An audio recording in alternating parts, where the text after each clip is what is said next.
यांच्या विरोधात बोलतो म्हणून 2 दिवसापूर्वी 2 अकाउंट उडवले. अरे अकाउंट उडवले म्हणजे आवाज दबत असतो का? की सरकार फक्त शेतकऱ्यांच्या तोंडाला पानं पुसायचं काम करणार आहे. ज्या शेतकऱ्यांनी 2019च्या कर्जमाफीमध्ये लाभ घेतलेला आहे अशा शेतकऱ्यांचं कर्ज माफ होणार नाही. त्याच्यामध्ये तुम्हाला 50,000 लाभ भेटेल, परंतु तुम्हाला जे कर्ज आहे, तुमचं जे थकीत कर्ज आहे, ते कर्ज तुम्हाला 1 ना 1 रुपया आधी भरावं लागेल. मग याला कर्जमाफी म्हणायची की फडणवीसांनी सुरू केलेली बँकांसाठीची कर्ज वसुली, हा प्रश्न पडलाय. शेतकऱ्याच्या हातामध्ये फडणवीस सरकारने गाजर द्यायचं काम केलंय. आतमध्ये आऊत खुपसलंय शेतामध्ये. आमच्या शेतीची मशागत केलीये. तेच रुमणं काढून, तेच रुमणं हातामध्ये घेऊन तुमच्या डोक्याची आणि तुमच्या ढुंगणाची मशागत करायला आम्हाला वेळ लागणार नाहीये. छत्रपती संभाजी महाराज की, भारतरत्न विश्वरत्न डॉक्टर बाबासाहेब आंबेडकरांचा, पुण्यश्लोक अहिल्यादेवी होळकरांचा. आवाज नाही येत. शेतकरी एकजुटीचा, शेतकरी एकजुटीचा. वा. सरकारने कर्जमाफी दिली, अर्ज GR काढायची घाई केली आणि त्याच्यामध्ये सगळ्यात जास्त जाचकाठी लावल्या. मला सर्वात सुरुवातीला हे मेन्शन करायचं की ही कर्जमाफी फसवी असणार आहे हे आधीच माहिती होतं.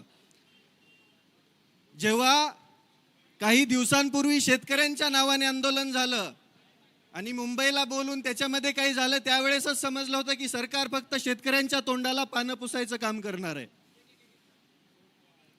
काम करणार आहे माहित होतं, ते पुढे जाऊन सिद्धही झालं. काहींना आमदारकी भेटली, काहींना वचनं भेटली, पक्ष विलीन झाले आणि सरकारने त्यानंतर GR काढला. GR मध्ये 2 अटी अशा आहेत ज्याच्यामध्ये अख्खी खुट्टी टोकलेली आहे.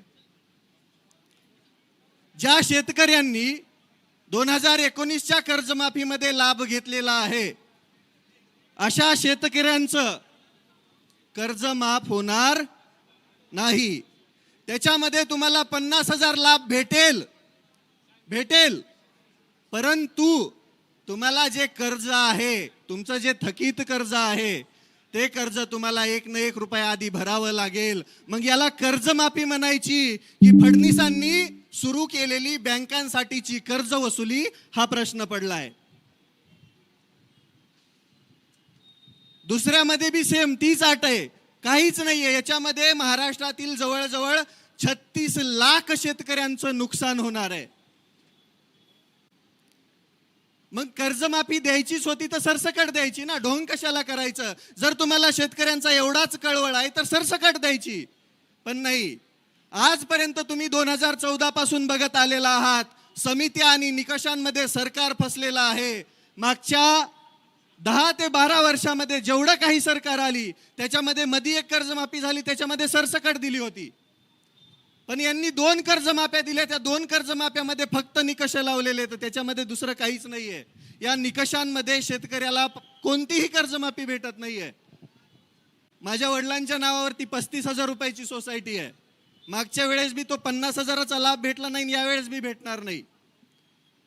मग कसं म्हणायचं की माझ्या शेतकऱ्याला, माझ्या शेतकरी राजाला कर्जमाफी भेटते म्हणून? जी मुख्य मागणी आहे, हेच मुख्यमंत्री देवेंद्र फडणवीस साहेब म्हटले होते की मी सत्तेमध्ये आल्यानंतर शेतकऱ्यांचा सातबारा करणार, कोरा कोरा कोरा कोरा कोरा. पण हा कोरा करायच्या नादामध्ये त्या शेतकऱ्यांच्या सातबाऱ्यावरती बोजा चढवायचं काम हे सरकार करत आहे. या सरकारच्या काळामध्ये विचार करा तुम्ही, कोणतीही सबसिडी शेतकऱ्याला भेटत नाही, कोणत्याही योजनेचे पैसे योग्य वेळेवरती शेतकऱ्याला भेटत नाही, खताचे औषधाचे भाव गगनाला भिडलेत, कोणताही हमी भाव योग्य प्रकारे शेतकऱ्याला भेटत नाही. कांदा 2 रुपयाने विकावा लागतोय. शेतकरी अक्षरशः देशोधडीला लागायला लागला आणि इथलं सरकार म्हणते आम्ही शेतकऱ्यांच्या हिताचं. अरे घंटा तुम्ही हिताचे आहेत. लई शिव्या येतात पण इथं देऊ शकत नाही. यांच्या विरोधात बोलतो म्हणून 2 दिवसापूर्वी 2 अकाउंट उडवले. अरे अकाउंट उडवले म्हणजे आवाज दबत असतो का? येता येता दुसरं उडवलं 5 लाखाचं. एवढे घाबरलेत हे, एवढे घाबरलेत कारण की शेतकऱ्यांची एकजूट व्हायला लागली, शेतकरी एकत्र यायला लागलाय. दादांनी सुरुवातीला आंदोलन चालू केलं, कांद्याच्या आंदोलनामध्ये बघा सुरुवातीला 12 रुपये 35 पैसे वाढवलं. जशी जशी शेतकऱ्यांची एकजूट वाढायला लागली, दादांचा तीव्र विरोध चालू झाला. त्यानंतर 15 रुपयाच्या वर भाव केला ना, आता काहीतरी 16.5 रुपये केलाय. मग तुम्ही असं खुडत खुडत देण्यापेक्षा एक खट्या का देत नाहीत? गोष्टी देत असताना तुम्हाला सतत समिती आणि निकष का लागतात? आणि तुमचा तो पात्र शब्द नेमका कोणत्या पुस्तकातून आलाय तो एकदा बघावा लागेल. नेमका यांनी कोणत्या पुस्तकातून अभ्यास केलाय? कोणतीही गोष्ट मागितली की पात्र शब्द टाकणार. त्या पात्र शब्दामध्ये शेतकऱ्यांची अख्खी कर्जमाफी ही फसवी झाली. शेतकऱ्यांच्या हाती काहीही भेटणार नाही. शेतकऱ्याच्या हातामध्ये फडणवीस सरकारने गाजर द्यायचं काम केलंय. आणि कोणी बोललं की एक तर त्याच्यावर गुन्हे दाखल होतात, एक तर त्याचे अकाउंट बंद होतात आणि त्याला जेलमध्ये डांबल्या जातं. शेतकऱ्यांच्या हितासाठी बोलत असताना काही भांडवळ परत अजून खाली कमेंटमध्ये बोलतात की हे फक्त स्टंट चालू आहे वगैरे वगैरे. 1-2 दिवस उपाशी येऊन बसा की. 4-5 तर भांडवळ सोडलेत सरकारने. अक्षरशः संविधानिक पदावरती असताना भिकार चोटासारखं बोलतात, हे दलिंदरासारखं. अरे तुमच्या मनामध्ये एवढी नीचता भरलेली आहे, तुम्ही माणसं नाहीत, राक्षस आहात. तुमच्याकडून शेतकऱ्यांचं भलं होईल याची अपेक्षाच नाहीये. पण आम्ही पण खमकेत, आम्ही पण शेतकरी आहेत. आम्ही आत्तापर्यंत आमचं रुमणं त्या अवतावरती धरून 2 फूट आतमध्ये आऊत खुपसलंय शेतामध्ये. आमच्या शेतीची मशागत केली आहे. तेच रुमणं काढून, तेच रुमणं हातामध्ये घेऊन तुमच्या डोक्याची आणि तुमच्या ढुंगणाची मशागत करायला आम्हाला वेळ लागणार नाहीये.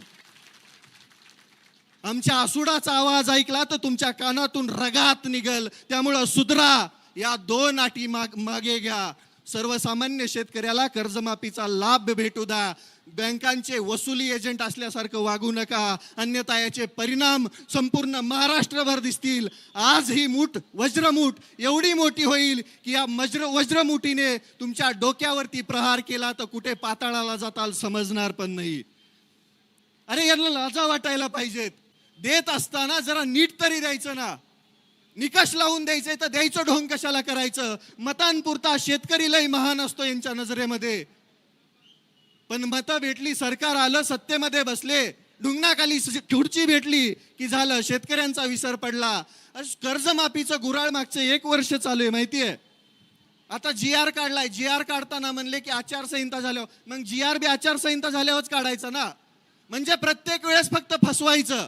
प्रत्येक वेळेस शेतकऱ्याला फक्त तोंडाला पानं पुसायची आणि प्रत्येक वेळेस शेतकऱ्याला फक्त खेळवत ठेवायचं काम. हे काम हे इथलं सरकार करतं, हे पाप आहे. सर्वसामान्य शेतकऱ्याच्या अडचणी काय आहेत काय माहिती यांना? मंत्रालयाच्या AC मध्ये बसून यांना निर्णय घ्यायला काय लागतंय? कधी या आमच्या शेतामध्ये आऊत आणून दाखवतो तुम्हाला काय त्रास असतो ते. देशोधडीला लागलाय शेतकरी आणि त्याच शेतकऱ्यांवरती वार करायचं काम हे सरकार करतंय. या सरकारला धडा शिकवण्यासाठी शेतकऱ्यांना आता एक या. जात धर्म पंथ सगळं बाजूला ठेवा, ते पक्ष बाजूला ठेवा आणि आता एक या. आजपर्यंत शेतकऱ्यांची एकजूट झाली नाही, म्हणून सगळ्यात जास्त अन्याय कोणावरती झाला असेल तर तो शेतकऱ्यावरती झालेला आहे. 1 लाख कोटीचे प्रोजेक्ट आहेत त्यांचे, त्याच्यामध्ये सगळ्यात जास्त नुकसान शेतकऱ्यांचं आहे. ज्या शेतकऱ्यांकडे 4-2 एकर जमीन आहे ती घेण्याचा पण घाट या सरकारने घातलाय. शक्तीपीठाचं तुम्हाला माहीतच असेल. ज्याची आवश्यकताच नाही, ज्याला समांतर महामार्ग आहे, तरी पण यांना तिथं घालायचं आहे. कारण की सरकारनं शेतकऱ्यांच्या जमिनी घ्यायच्या, त्या कॉन्ट्रॅक्टमधून पैसे कमवायचे आणि शेतकरी देशोधडीला लावायचा. माझी स्पष्ट मागणी आहे सरकारला, तुम्ही जर या 2 जाचकाठी लवकरात लवकर मागे घेऊन सरसकट सर्व शेतकऱ्यांना 2 लाखांपर्यंत कर्जमाफी नाही दिली तर आम्ही मंत्रालयावर पण धडकायला कमी करणार नाही. आम्ही त्यावेळेस आमच्या हातात रुमणं असेल आणि खांद्यावरती आसूड असेल. त्याचा वार आणि त्याचा आवाज तुमच्या कानामध्ये घुमल्यावरती तुम्ही लाईनीवरती येणार, वटणीवर येणार. वाटोळं झालंय शेतकऱ्यांचं. कोणत्याही योजनेला निधी नाहीये, फंड नाहीये. सर्वसामान्य शेतकऱ्याच्या आता पेरण्या तोंडावरती आहेत, बियाणं व्यवस्थित उपलब्ध नाहीये. या वर्षी तर दुष्काळाचं सावट आहे. खुद मुख्यमंत्रीच म्हणताय की 1950 सारखा दुष्काळ पडणार आहे जणू. मग याच्यामध्ये शेतकरी कसा जगणार नेमका? त्याच्या डोक्यावरती कर्जाचा डोंगर असताना तो सर्वाइव्ह कसा करणार, जगणार कसा आणि तो पुढे त्याचं कुटुंब कसं जगवणार, हा प्रश्न आहे शेतकऱ्यांच्या पुढं. काही नसतंय. सर्वसामान्य शेतकऱ्याच्या हातामध्ये काही सुद्धा नाहीये. बियाण्यांपासून ते विक्रीपर्यंत सगळं काही सरकार ठरवणार आणि ज्यावेळेस माल येतो त्यावेळेस पण त्याचा भाव बी सरकार आणि आडते व्यापारी ठरवणार. शेतकऱ्याच्या हातामध्ये धतुरा कायमस्वरूपी तेच लागत आलंय. सर्वसामान्य शेतकऱ्यांना लुटायचं काम इथलं सरकार करत असताना आपण शांत बसून चालणार नाही. माझी त्या सर्व महाराष्ट्रातील शेतकऱ्यांना विनंती आहे, आज आमदार रोहितदादा पवारांच्या पाठीमागे उभं राहावं लागेल. 3 दिवसापासून पोटात अन्नाचा कण नाहीये. हे आपल्यासाठीच चालू आहे. जर माफी झाली तर ते सगळे 36,000 शेतकरी त्या निकषांमध्ये बसणार आहेत. त्या 36 लाखांपैकी कमीत कमी 36,000 तरी इथं दिसायला पाहिजेत. त्याच वेळेस इथल्या सरकारवरती दबाव बसणार आहे. माझी महाराष्ट्रातील सर्व शेतकऱ्यांना विनंती आहे, कुठं बी असा पण पंढरपुरात दिसा. आजपर्यंत तुम्ही वारकरी बनून इथं आला होतात, आता एकदा शेतकरी बनून पंढरपुरात यायची वेळ झाली आहे. आमदार रोहितदादा पवारांचे हात बळकट करायची वेळ झाली आहे. हे तुमच्यासाठी चालू आहे फक्त. याच्यामध्ये कोणता स्वार्थ, कोणता स्टंट किंवा अजून काही नाहीये. मुळातच या राज्यामध्ये विरोधक ठेवायचाच नाही असा सरकारचा घाट आहे. त्याच्यासाठी 4-2 भिकारचोट सोडलेली येतं. काल एक जण बकवास करत होता, दलिंदर. अरे 2 मारावे वाटले, आई शपथ सांगतो. नाव घेतलं लई बुडाला आग लागल, घेणार नाही. तुम्हाला समजून गेला असेल. लाजा वाटत नाहीत का तुम्हाला बोलत असताना? लाजा.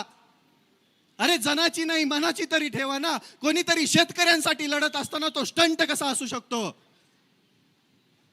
आम्ही तर तुमच्या सरकारमध्ये घेतलेल्या त्या कडूला बी पाठिंबा दिला होता ना. निघाला भिकारचोट, आम्ही काय करावं त्याला? शेतकऱ्यांच्या जीवावरती पोळी भाजणारी माणसं अशीच असतात. पण इथं नाहीये ना तसं. मागचा जर विचार केला तुम्ही तर कांदा आंदोलनामध्ये शेतकऱ्यांचा फायदा झाला दादांनी आंदोलन केल्यानंतर.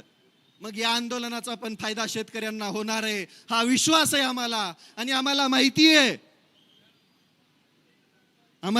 आहे की हे स्वाभिमानाचं रक्त आहे, हे शेतकऱ्यांसाठी लढणारं रक्त आहे. म्हणून आमचा जाहीर पाठिंबा दादाला आहे. आता माघार नाही. जोपर्यंत या 2 जाचकाठी सरकार रद्द करत नाही, जोपर्यंत सरसकट सर्व शेतकऱ्यांना 2 लाखांपर्यंत कर्जमाफी सरकार देत नाही, तोपर्यंत आम्ही माघार घेणार नाही. आता आम्ही शांततेमध्ये आहोत. आता आम्ही शांत बसून आहोत. याचा अर्थ असा नाही की आम्ही शंड आहोत. आम्हाला लढायचंही माहितीये. छत्रपती शिवरायांचा वारसा सांगतो आम्ही. डॉक्टर बाबासाहेब आंबेडकरांनी दिलेलं संविधान, त्यांनी दिलेलं सगळं साहित्य वाचून इथं अन्यायाविरुद्ध लढणारे हात आहेत आमचे. सर्वसामान्य शेतकरी शिक्षित नसला, पाठीमागे असला तरी त्याला लढायचं कसं हे माहिती आहे. आम्ही लढणार, तोपर्यंत लढणार जोपर्यंत शेतकऱ्यांना त्यांचा हक्क भेटणार नाही. आम्ही लढत राहणार, शेवटच्या श्वासापर्यंत लढत राहणार. उद्ध्वस्त व्हायला लागली आहे शेती, उद्ध्वस्त व्हायला लागलाय शेतकरी आणि उद्ध्वस्त व्हायला लागलेत शेतकऱ्यांची कुटुंब. आमच्या शेतीवरतीच आमची लेकरं मोठी होतात, शाळा शिक्षण घेतात. पण नाही, बाकी काही असेल, फक्त आणि फक्त शेतकऱ्यांचं रक्त पिण्याचं काम इथलं सरकार करत असेल तर यांना धडा शिकवायची वेळ आली आहे. आणि माझी त्या प्रत्येक स्टंट म्हणणाऱ्या भिकारचोटाला विनंती आहे. त्या आझाद मैदानामध्ये लोळत असताना आम्ही बघितले डुकरावानी. तुझे कसले स्टंट होते आम्हाला बी माहिती आहे. आणि जर लईच हिंमत आहे तर माझा पट्ट्याचा आता चॅलेंज आहे, 15 दिवस तू शेतकऱ्यांसाठी उपाशी राहा, तेव्हाच आम्ही समजू की तू बी शेतकऱ्याची औलाद आहे. तू पण शेतकऱ्यांसाठी लढतोय, तू पण सरकारमध्ये राहून शेतकऱ्यांच्या हक्कासाठी भांडतोय. हाही हिंमत नाही. सत्तेच्या वळचणीला बसणारी ही बांडगुळं कधीच सर्वसामान्य शेतकऱ्यांचं हित बघू शकत नाही. आणि जो शेतकऱ्यांसाठी लढतोय त्यांना पाठीमागं ओढण्याचं काम इथली हीच बांडगुळं करतायत.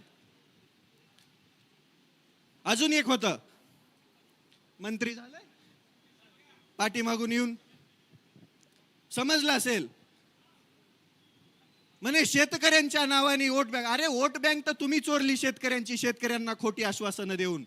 आणि प्रत्येक वेळेस राजकारण नसतं, कधी कधी समाजकारण आणि शेतकरी पण असतो. तो बघा, आणि इथून पुढे शेतकऱ्यांवरती कोणी अपशब्द बोलत असेल, शेतकऱ्यांना मागं ओढत असेल, तर त्या भिकार चोटाला धडा शिकवायचं काम शेतकरी करेल. इथून पुढे शेतकऱ्यांना कोणी बोलायचा प्रयत्न करेल, मागं ओढायचा प्रयत्न करेल, शेतकऱ्याला नीच दाखवायचा प्रयत्न करेल, तर तिथल्या तिथं त्याला धडा शिकवला जाईल. त्याच्या डुंगणावरती चाबकाचे आसुडाचे वार उमटवले जातील. ही वस्तुस्थिती आहे. लढावं लागेल राजांनो. ज्या सरकारला आपण स्पष्ट बहुमतामध्ये निवडून दिलंय, आता कसं निवडून आले ते तुम्हाला बी माहिती आहे, पण ते निवडून दिल्यानंतर आपल्यासाठी काम करायचं सोडून हे स्वतःची घरं भरण्याचं काम करतायत. आणि ही घरं भरत असताना आपल्याला लढावं लागेल, कारण की या राज्यामध्ये विरोधी पक्षनेता आपण ठेवलेला नाहीये. आपली चूक आहे ती. कधी पण मतदान देताना निम्म निम्म देत जा. इथून पुढे म्हणजे आपले हक्क मिळत असताना निदान विरोधी पक्षनेता असेल. आणि विरोध नसतोच हा, मुळात हक्क मागण्यासाठी केलेला हा अट्टास असतो. उपाशी राहायला कोणालाही आवडत नाही. 12 तास जर जेवण नाही केलं तर डोकं भनभन भनभन भनभन करतं, अंग थरथर कापतं, समजत नाही काही.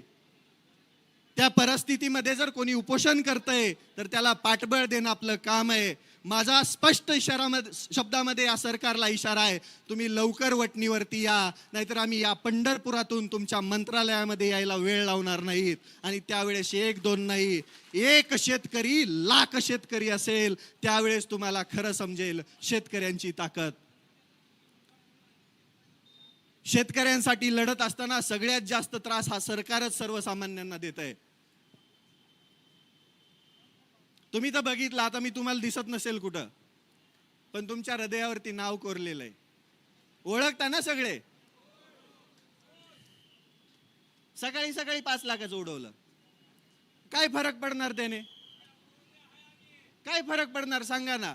ज्या लोकांच्या हृदयामध्ये क्रांतीची मशाल पेटवणारा तो क्रांतीवीर हा शेवटपर्यंत क्रांतीवीरच असतो. शेवटपर्यंत तो क्रांतीची मशाल त्या सर्वसामान्यांच्या हृदयामध्ये पेटूनच जातो.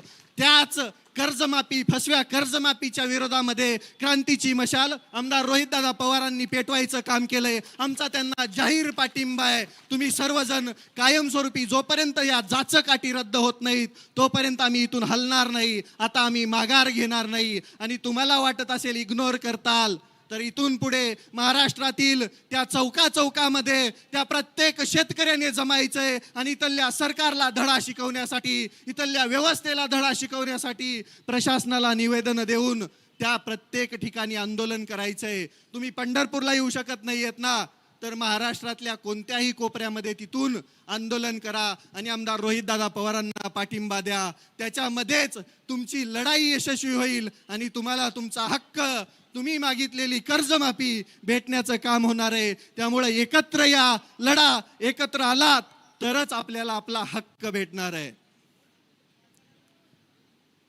वाटोळं केलंय या सरकारने, वाटोळं. कधी बघा जाऊन सर्वसामान्य शेतकऱ्याच्या शेतामध्ये जाऊन, बांधावरती जाऊन परिस्थिती. खताचे भाव गगनाला भिडलेत, गगनाला. बियाणं भेटणार नाही अजून 2-4 पाऊस झाले तर. आधी स्टॉक झाला काही जणांकडे, मग हळूहळू बाहेर काढणार. मगाशी मी एक पोस्ट वाचली, लय इंटरेस्टिंग होती, लय इंटरेस्टिंग. ते आपल्या अन्न आणि औषध भेसळ प्रशासनाचे आयुक्त म्हणून तुकाराम मुंडे साहेबांची आपल्या नियुक्ती केली आहे. मग देवेंद्र फडणवीस साहेबांच्या पेजवरती एक पोस्ट होती बीजेपी मुंबईच्या, की देवेंद्र फडणवीस साहेबांची कामगिरी, इथून पुढे गुटखा विकणाऱ्यांवरती मोकोका कारवाई होणार. आणि याच्या 6 महिने आधीच नरहरी झिरवळ साहेब म्हणले होते की आम्ही बी मकोका कारवाई करणार, पण एकावर बी झाली नव्हती. कालपासून सगळ्यांवरती व्हायला लागली. म्हणजे एक माणूस सिस्टीम मधला काय करू शकतो, हे बदल घडू शकतो, हे तुम्ही बघता, पण त्याचं श्रेय लगेच दुसरे घेणार. बरोबर की नाही? तसाच अधिकारी जर आमच्या शेतकऱ्यांसाठीच्या असणाऱ्या कृषी विभागाला असला तर मामा पळूनच जातील लगेच.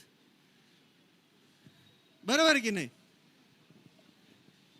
परवा दिवशी तर म्हणे एका शेतकऱ्याला, माझ्याकडे त्या शेतकऱ्याचा असो, अक्षरशः ऊस जळाला होता. ऊस किती असंवेदनशील असतात ही माणसं, तुम्ही बघा. ऊस जळाला, त्या शेतकऱ्याने उन्हात बसून आंदोलन केलं. त्याला पाणी सोडण्याचं आश्वासन भेटल्यानंतर आंदोलन मागे घेतलं. त्याची मागणी होती फक्त जळालेल्या ऊसाचा पंचनामा करा. अतिवृष्टीचे पैसे अजून आले नाहीत शेतकऱ्याच्या खात्यात. कोणत्याही विम्याचे पैसे मागच्या 2-4 वर्षात शेतकऱ्याच्या खात्यात आलेले नाहीयेत. पंचनामा करण्यासाठी कृषी मंत्री म्हटले की हे माझ्याकडे नाहीये, तुम्ही तुमचं बघा, तुम्ही मोठी माणसं आहेत. हे मनाने भिकारडे असणारी लोक आहेत. मनाने, पैशाने लय श्रीमंत आहेत हे, पण मनाने अक्षरशः भिकारडे. कारण की यांच्या मनामध्ये शेतकऱ्यांसाठीचा कसलाच प्रेम नाहीये, ना भाव आहे, ना शेतकऱ्यांचं भलं करण्याची ताकद आहे यांच्यामध्ये. पण आम्ही शेतकरी पण खमके येत, आम्ही शेतकरी पण असे तसे नाही आहेत, आजचे कच्चे बच्चे नाही आहेत. आमच्यामुळेच तुम्ही आहेत. तुम्हाला उद्ध्वस्त करायला आणि तुम्हाला उकडून फेकायला या शेतकऱ्यांच्या लेकरांना, शेतकऱ्यांना वेळ लागणार नाही. त्यामुळं सुधरा बांडगुळांनो आणि शेतकऱ्यांची सरसकट कर्जमाफी करा. शेतकऱ्यांना 2 लाखापर्यंतचा कर्जमाफीचा लाभ सरसकट द्या. तसल्या अटीतटी तुमच्याकडेच ठेवा. तुम्ही पैसे कमवताना, तुम्ही भ्रष्टाचार करताना अटीतटीच लावतात का, याचा पण विचार करा. परत एकदा सांगतो, रविराज साबळे पाटीलच नव्हे, या महाराष्ट्रातला तो सर्व शेतकरी, ज्या शेतकऱ्याला आज गरज आहे कर्जमाफीची, ज्या शेतकऱ्याला गरज आहे त्यांच्या हक्काची, तो प्रत्येक शेतकरी आमदार रोहितदादा पवारांच्या आंदोलनाला, या उपोषणाला पाठिंबा देत आहे. सरकारने लवकरात लवकर जागं व्हावं, अन्यथा आम्ही रस्त्यावरती उतरलोत, आम्ही शांततेचा मार्ग सोडला तर तुम्हाला खुर्च्या सोडून पळून जावं लागेल. तुम्हाला खुर्च्या सोडून, अक्षरशः महाराष्ट्र सोडून